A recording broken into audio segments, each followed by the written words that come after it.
ನಮಸ್ಕಾರ ವೀಕ್ಷಕರೇ, ನೀವು ನೋಡ್ತಾ ಇದ್ದೀರಾ ಜ್ಞಾನಚಕ್ಷು. ನಾನು ರಾಘವೇಂದ್ರ. ಈ ವಿಚಾರವನ್ನು ಕೇಳಿದ್ರೆ ನಿಮ್ಮ ಕಣ್ಣಲ್ಲಿ ನೀರು ಬರೋದಂತೂ ಗ್ಯಾರಂಟಿ. ಯಾಕೆ ಅಂತ ಹೇಳಿದ್ರೆ, ನಮ್ಮ ಭಾರತದಲ್ಲೇ ಪ್ರಪ್ರಥಮ ಬಾರಿಗೆ ಐತಿಹಾಸಿಕ ತೀರ್ಪನ್ನು ಕೊಡಬೇಕಾದ್ರೆ ನ್ಯಾಯಾಧೀಶರಿಗೆ ಕಣ್ಣೀರು ಬಂದಿರುವಂಥದ್ದು. ನೋಡಿ, ಕೆಲವರ ಜೀವನದಲ್ಲಿ ಅಕಸ್ಮಾತ್ ಆಗಿ ಏನಾದರೂ ಆಗೋದ್ರೆ ನೇಣ ಹಾಕೋತಾರೆ, ವಿಷನೇ ಕುಡಿದು ಬಿಡ್ತಾರೆ, ಹಾಗೆ ತಾಳ್ಮೆ ಇಲ್ಲದೇ ಪ್ರಾಣನೇ ಬಿಟ್ಬಿಡ್ತಾರೆ. ಅಂಥವ್ರಿಗೆ ಕಾನೂನಿನ ಅರಿವೇ ಇರೋದಿಲ್ಲ. ಇದೆಲ್ಲ ಕಾನೂನಿನ ಅಡಿಯಲ್ಲಿ ಅಪರಾಧ ಅಂತಲೂ ಗೊತ್ತಿರೋದಿಲ್ಲ. ನೋಡಿ, ಇಲ್ಲೊಬ್ಬರು ಮರಣವನ್ನು ಹೊಂದುತ್ತೀನಿ, ನನಗೆ ಗೌರವಾನ್ವಿತ ಮರಣವನ್ನು ಕೊಡಿ ಅಂತ ಸುಪ್ರೀಂ ಕೋರ್ಟ್ನ ಮೆಟ್ಲನ್ನು ಹತ್ತಿದ್ದಾರೆ. ದಯಾಮರಣಕ್ಕಾಗಿ ಸುಪ್ರೀಂ ಕೋರ್ಟ್ನ ಬಾಗಿಲನ್ನು ತಟ್ಟಿದ್ದಾರೆ. ಅವರಿಗೆ ದಯಾಮರಣವನ್ನು ಕೊಟ್ಟು ಸ್ವತಃ ನ್ಯಾಯಾಧೀಶರೇ ಕಣ್ಣೀರಿಟ್ಟಿದ್ದಾರೆ. ಏನಾಯಿತು ಅನ್ನೋದನ್ನು ಈ ವಿಡಿಯೋದಲ್ಲಿ ನಿಮಗೆ ಕಂಪ್ಲೀಟಾಗಿ ತೋರಿಸ್ತೀನಿ. ಎಲ್ಲೂ ಸ್ಕಿಪ್ ಮಾಡದೆ ಪೂರ್ತಿ ವಿಡಿಯೋ ನೋಡಿ.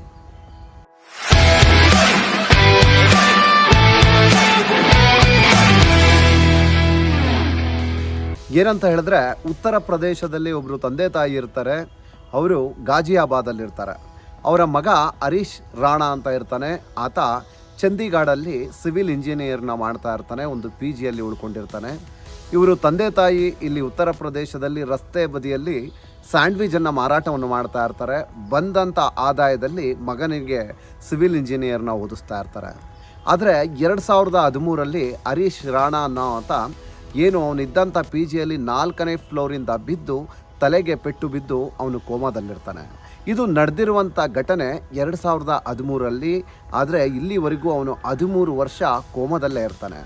ಡಾಕ್ಟರ್ ಹೇಳಿದ್ರು ಕೂಡ ಇವನು ಯಥಾಸ್ಥಿತಿಗೆ ಬರೋದು ಕಷ್ಟ ಅಂತ ಹೇಳಿದ್ರು ಕೂಡ ಅವನನ್ನು ಸಣ್ಣ ಮಗುವಿನಂತೆ ಎಲ್ಲ ರೀತಿ ಅವನ ಸೇವೆಯನ್ನು ಮಾಡಿ ಆರೈಕೆಯನ್ನು ಮಾಡ್ತಾ ಇರ್ತಾರೆ. ಆದರೆ ಯಾವುದೇ ರೀತಿ ಅವನಿಂದ ಬದಲಾವಣೆ ಅಂತೂ ಆಗೋದಿಲ್ಲ. ಆದರೆ ಅವರ ತಂದೆ ತಾಯಿ ಈಗ ಸುಪ್ರೀಂ ಕೋರ್ಟ್ಗೆ ಹೋಗಿ ನನ್ನ ಮಗನಿಗೆ ದಯಾಮರಣವನ್ನು ಪಾಲಿಸಬೇಕು ಅಂತ ಅರ್ಜಿಯನ್ನು ಕೊಟ್ಟಿದ್ದಾರೆ.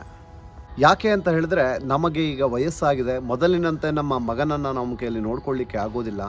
ಅದಲ್ಲದೆ ಮೆಡಿಕಲ್ ಎಕ್ಸ್ಪೆನ್ಸಿವ್ ಕೂಡ ತುಂಬ ಜಾಸ್ತಿ ಆಗಿದೆ. ಹಾಗಾಗಿ ನಮಗೂ ವಯಸ್ಸಾಗಿದೆ, ನಮಗೇನಾದರೂ ಆದರೆ ನಮ್ಮ ನಂತರ ಅವನನ್ನು ಯಾರು ನೋಡ್ಕೊತಾರೆ ಅನ್ನೋ ಒಂದು ಭಯದಿಂದ ಸುಪ್ರೀಂ ಕೋರ್ಟ್ನ ಮೆಟ್ಲನ್ನು ಏರಿದ್ದಾರೆ.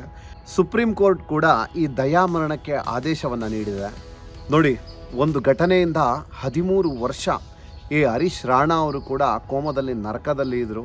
ಏನಾಗ್ತಾ ಇದೆ ಏನು ಒಂದು ಗೊತ್ತಾಗ್ತಾ ಇರಲಿಲ್ಲ. ಜೀವ ಇರೋ ಗೊಂಬೆ ಅಂತ ಇದ್ದರು. ಅವರ ತಂದೆ ತಾಯಿ ಕೂಡ ಆ ಮಗನನ್ನು ನೋಡಿಕೊಂಡು ಪ್ರತಿದಿನ ಅವರು ಕೂಡ ನರಕದಲ್ಲಿ ಇದ್ದರು, ಅದನ್ನೆಲ್ಲ ಸಹಿಸ್ಕೊಂಡು.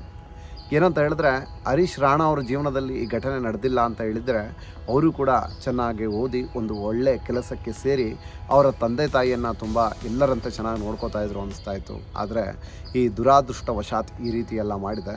ಇದರಿಂದ ನಮಗೆಲ್ಲ ಏನು ಮೆಸೇಜ್ ಅಂತ ಹೇಳಿದ್ರೆ, ಪ್ರತಿಯೊಂದು ಕ್ಷಣವೂ ನಾವೆಲ್ಲ ತುಂಬ ಜವಾಬ್ದಾರಿಯಿಂದ ಇರಬೇಕು, ತುಂಬ ಹುಷಾರಾಗಿರಬೇಕು. ಇನ್ನು ಇದೇ ಥರ ವಿಡಿಯೋ ಬೇಕು ಅಂತ ಹೇಳಿದ್ರೆ ನಮ್ಮ ಚಾನಲ್ಗೆ ನೀವು ಸಬ್ಸ್ಕ್ರೈಬ್ ಮಾಡಿ, ಪಕ್ಕದಲ್ಲಿರೋ ಬೆಲ್ ಐಕಾನ್ ಮೇಲೆ ಪ್ರೆಸ್ ಮಾಡಿ. ನಮಸ್ಕಾರ, ಮತ್ತೆ ಸಿಗ್ತೀನಿ.